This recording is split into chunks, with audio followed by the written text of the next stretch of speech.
மண்ணில் பிறக்கும் போது எல்லோரும் சாதாரண மனிதர்களாகத்தான் பிறக்கிறார்கள். ஆனால் வெகு சிலரே தன் வாழ்க்கை முழுவதையும் மக்களுக்காக அர்ப்பணித்து போராளிகளாகவும் தலைவர்களாகவும் மண்ணில் விதைக்கப்படுகிறார்கள்.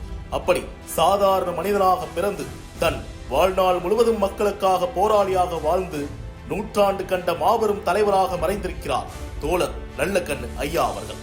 சரியாக ஒரு நூற்றாண்டுக்கு முன்பு ஆங்கிலேயர்கள் இந்தியர்களை அடிமைப்படுத்தி ஆட்சி செய்து கொண்டிருந்த வேளையில் வடக்கே 1925 டிசம்பர் 26 கான்பூரில் போராடுவோம் போராடுவோம், உரிமைக்காக உழைக்கும் மக்கள் விடுதலைக்காக போராடுவோம் என்ற முழக்கத்தோடு எம்.என். ராய் உள்ளிட்ட தலைவர்களால் இந்திய கம்யூனிஸ்ட் கட்சியின் நிறுவப்பட்ட அதே நாளில் இந்தியாவின் தென்கோடியில் திருநெல்வேலி ஸ்ரீவைகுண்டத்தில் ஒரு விவசாய குடும்பத்தில் ராமசாமி கருப்பையா தம்பதிக்கு 3வது மகனாக பிறந்தார் நல்லக்கண்ணு. ஆனால் அன்று இந்திய கம்யூனிஸ்டை நிறுவியவர்கள் தென்னகத்தில் உதித்த ஒருவன் 100 வயதிலும் ஆதிக்க வர்க்கத்தை எதிர்த்து செங்கொடி ஏந்தி மக்களுக்காக குரல் கொடுப்பான் என்று எண்ணி பார்த்திருக்க கூட மாட்டார்கள். நாடெங்கும் சுதந்திர வேட்கை பற்றி எறிந்து கொண்டிருந்த வேளையில் பிறந்த நல்லக்கண்ணுவுக்கு துரு சிறு வயதிலேயே மக்களின் விடுதலைக்கான போராட்ட உணர்வு ஆழமாக ஊறியது. பள்ளி பருவத்தில் தனது ஆசிரியர் மூலம் பொது உடைமை கருத்துக்கள் பாரதியார் வரிகளின் அறிமுகம் பெற்றார் நல்லக்கண்ணு. அந்த சிறு வயதில் நல்லக்கண்ணு மூச்சாக உச்சரித்த ஒரு பாடல் எதுவென்றால்,